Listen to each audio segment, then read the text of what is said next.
Anyways, for people that are tuning into the stream right now, or if you're watching this on Twitch or YouTube or listening to this wherever you are, I'm going to be talking about being unapologetically you, and I'm going to be talking about why it might seem so hard. Why is that so hard for some people, and why you should be authentic and should be unapologetically yourself.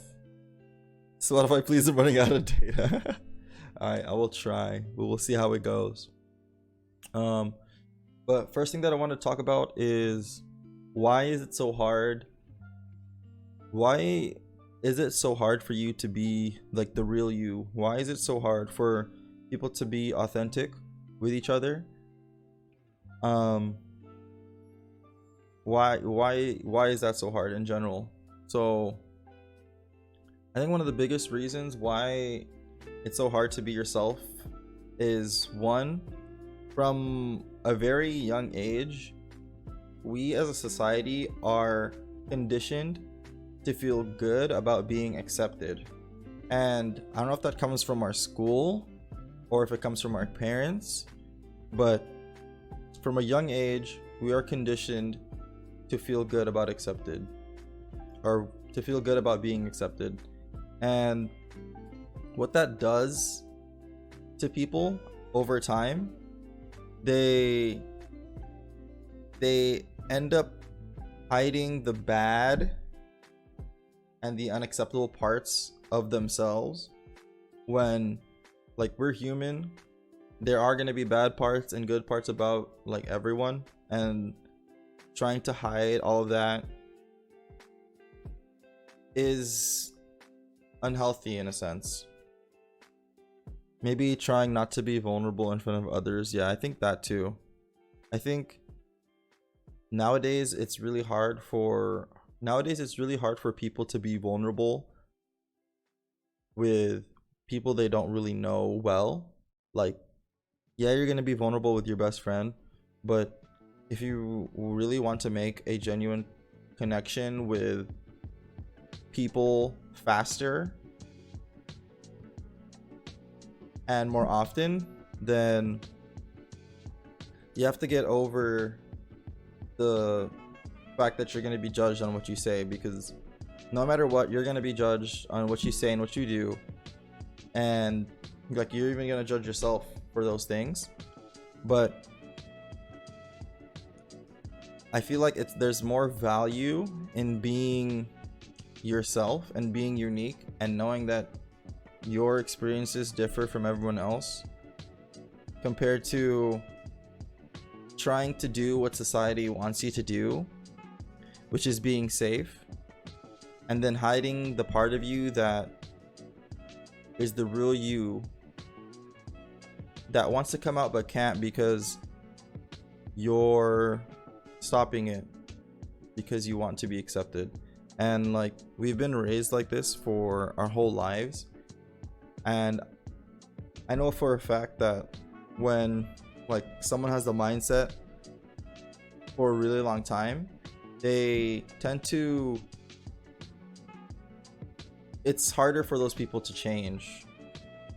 And personally, I feel like, if I'm going to be honest, I feel like I've been living a lot of my life trying to like please others, especially like my parents, and like being their ideal person. And if you live like that for a really long time, you get exhausted. And not saying that who I am right now isn't gonna make them happy, but it's just kind of like my thought, you know? It's my thought that that person, the ideal person, is who my parents want me to be, you know? I wanted to share this quote. The quote is, "The thing that is really hard and really amazing is giving up on being the person you thought you should become, to become the best version of who you really are."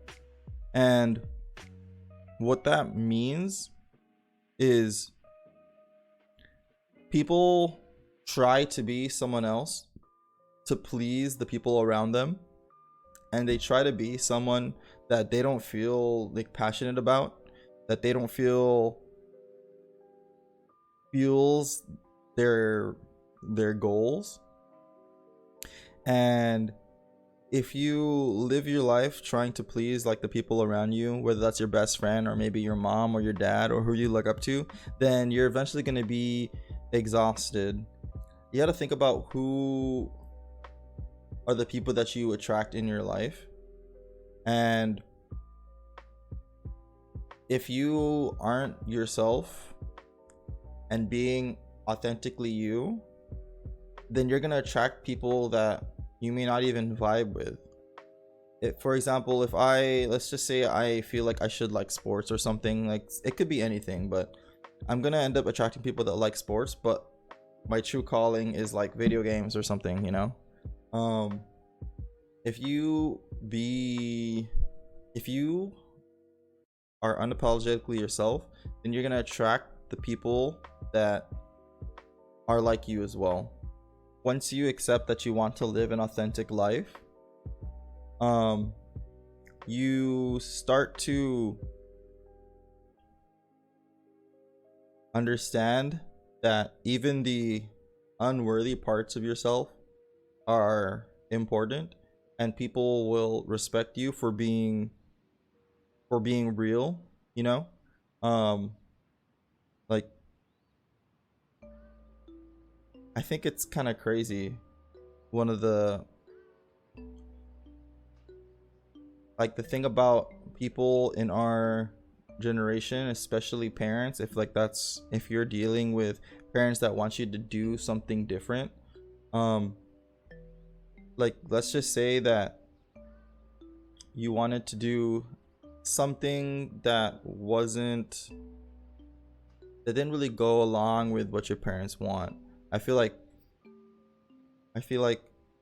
if you are able to prove to them that you're going to be okay doing whatever it is that you want to do, they're going to support you. And if you can't get their support, then why fight and try to get it, you know?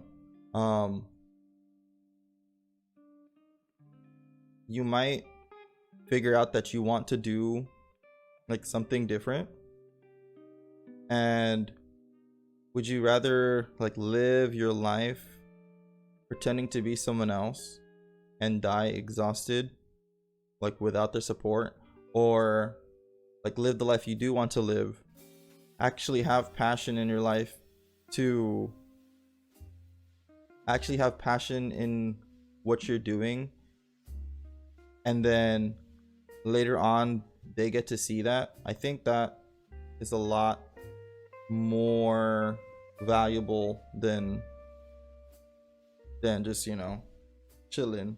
Pretty much what I want to say is, like, let's say you don't know what you want to do yet, and you know that, all right, I have to try stuff to figure out what I want to do. But if you don't actually go and try different things out and try to figure out what it is that you want to do, then the only person that you can blame is yourself.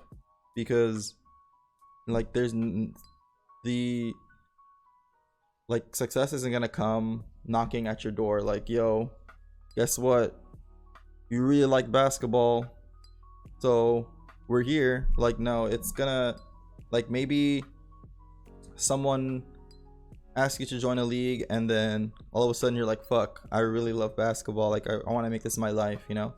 That's just like an example, but know that you have to do and put like the action behind your words and your thoughts if you want it to actually become a reality. I was listening to Gary V podcast this morning, and it was this guy. So his name is Alex. Alex calls Gary V on his show, and he asks Gary V like some advice. And this guy, he wants to be a podcaster. He wants to He wants to make podcasts and make content and change people's like perspective. And Gary Vee gives him advice saying that, like, why are you talking about it? Why aren't you doing it? Why aren't you like putting content out there for people? And Alex says, oh well, I just bought my mic, I just bought my account or whatever, and like I want to make sure that I have all the gear first. And then Gary Vee kind of pops off and says, like, bro, like, what do you think I'm recording on right now? Like, I'm recording on my phone. I'm recording this interview, like all these podcasts, with my phone. And if I'm gonna give you some advice, it's, don't tell me what you want to do or what you like think you should do. Just do it, you know? It's like as simple as that. Kind of take the analysis part out of it and just push for it. There's this one TED Talk that I really enjoy listening to. It was about a drug addict, and it was about how being a drug addict turned him into being someone that owns a business and is super successful. And the three things that I want to talk, like, that I want you guys to kind of get from that TED Talk, and you can just like Google or YouTube the TED Talk if you want to listen to it sometime. But one, it's three principles that this drug addict lived by that brought him success. And it's, one, to be unwavering in his authenticity, so being unapologetically himself. Two, it's being okay with an outcome that he's not sure, or not being sure of what the outcome is going to be. And three is doing the uncomfortable work. And so, like, I that part of the TED Talk really resonated with me, and it like kind of just makes sense. Like, by being authentic with yourself, you're automatically being okay with the outcome. Because yeah, you might not know how people might react to like how you are, but if you're okay with the outcome, then being authentic is gonna be like super easy. And so I think that's pretty much it. That's all I really want to talk about today, is about like being yourself in like all aspects of your life. Because like, who wants to live a life that you're pretending to be someone else, you know? Give me that play by play. Who did